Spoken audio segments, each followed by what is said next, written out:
everybody, Naomi here with our final video comparing the PlayStation 4 and Xbox One. We've already looked at the games, hardware specs, controllers, and new ways to play, but today we're going to look at the console's interfaces, including OS, online services, social features, and apps.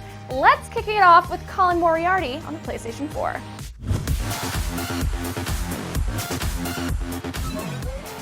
Okay, so let's start with a full disclosure. We've spent some time with the PS4, but several of its features are reliant on the day one patch that you'll have to download when you buy the system. But here's how it's supposed to work. The PlayStation 3's old XMB bar has been replaced by something a little more graphic heavy, called the PlayStation Dynamic Menu. Using this menu, you'll get content that's specifically tailored to you, and you'll be able to see what your friends are up to on the main feed. The new interface is much faster than the PS3's XMB bar and is very convenient and intuitive to use. A big focus of next-gen gaming is recording and sharing your own gameplay footage or screenshots. The PS4 makes this easy by putting a share button on the controller. You can use it to send individual clips directly to sites like Twitch or Ustream, or you can broadcast your game session live. Also, by browsing your friends' profiles, you can see your friends' broadcasts and then instantly join their multiplayer session. Speaking of multiplayer, I have some bad news, some good news, and some great news. Unlike the PS3, online multiplayer isn't free this time around. You'll have to pay for a PlayStation Plus membership to game online. In the US, that's an additional $50 per year, or $10 per month if paid monthly. However, Plus has been a great value in the past. There are a number of free games and discounts available to Plus members, including both Resogun and Contrast for free on day one. Now the great news is that PlayStation 4 will have cross-game chat for up to 8 players. This feature was sorely missed on the PS3, so it's nice to finally see it. Also note that you don't need a PS Plus membership to stream or upload your videos. Some other handy features. If you buy a digital version of a game, you'll be able to start playing it as it's downloading in the background, as long as the game supports this feature. Updates to games in the system can also be downloaded in the background to minimize waiting.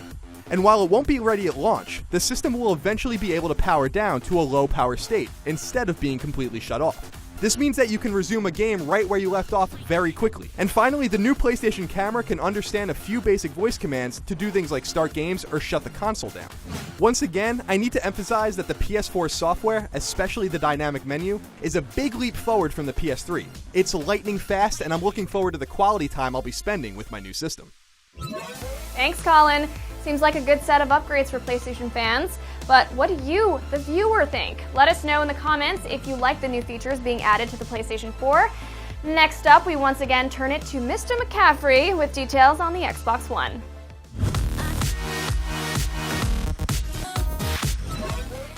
IGN was able to check out the Xbox One's interface, and barring any last-minute patches that the system might receive, it's a pretty good indicator of what to expect.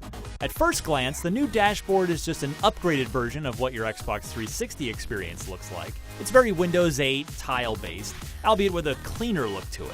However, the addition of Connect voice commands and an always-on approach changes things dramatically. You could use the hand-based gestures as well, but currently it's not as core to the experience.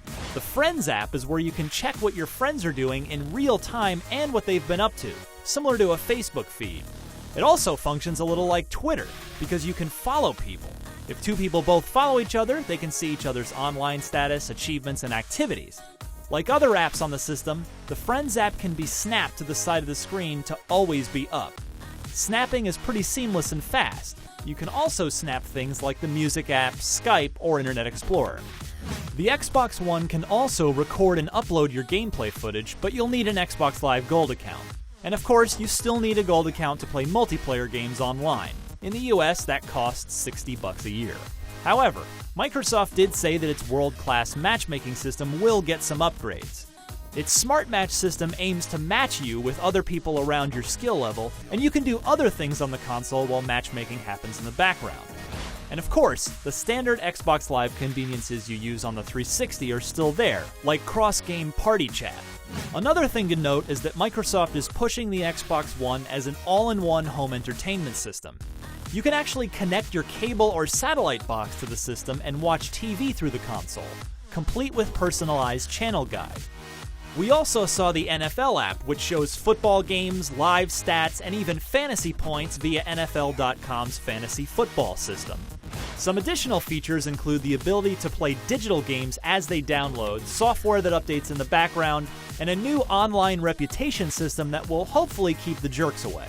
And of course, since Kinect comes with every system, most of Xbox One system features can be controlled with voice and motion controls. So for example, if you want to record something, you just say, Xbox, record that. We should also note that voice commands often took more than a few tries to register when we used it. Hopefully this will be improved at launch and of course continually over the console's lifecycle. Overall, the new dashboard is insanely fast and brings a lot of features that have never been in a video game console before. I can't wait to see where it goes from here. Thank you, Ryan. Now let's tally up the major differences. The Xbox One can snap apps to the side of the screen so you can multitask. PlayStation Plus is, at the moment, a better value because it's $10 cheaper and provides a couple free games at launch. And Xbox One has a TV feature where you can plug your cable box into the system. A lot of the other features are similar, but let us know in the comments which console looks better to you. Well, gamers, the lead up to launch has been a long and emotional journey for both of us, but the Xbox One and PlayStation 4 are finally almost here. We hope these videos have helped you figure out which console is best for you, but if you are still on the fence, be sure to check out our comparison wiki to recap all of the features and details. And of course, don't forget that our next-gen coverage doesn't end here. IGN will be working overtime to give you all the latest updates on the PS4 and Xbox One through launch and beyond. I'm Naomi Kyle, and thanks for watching.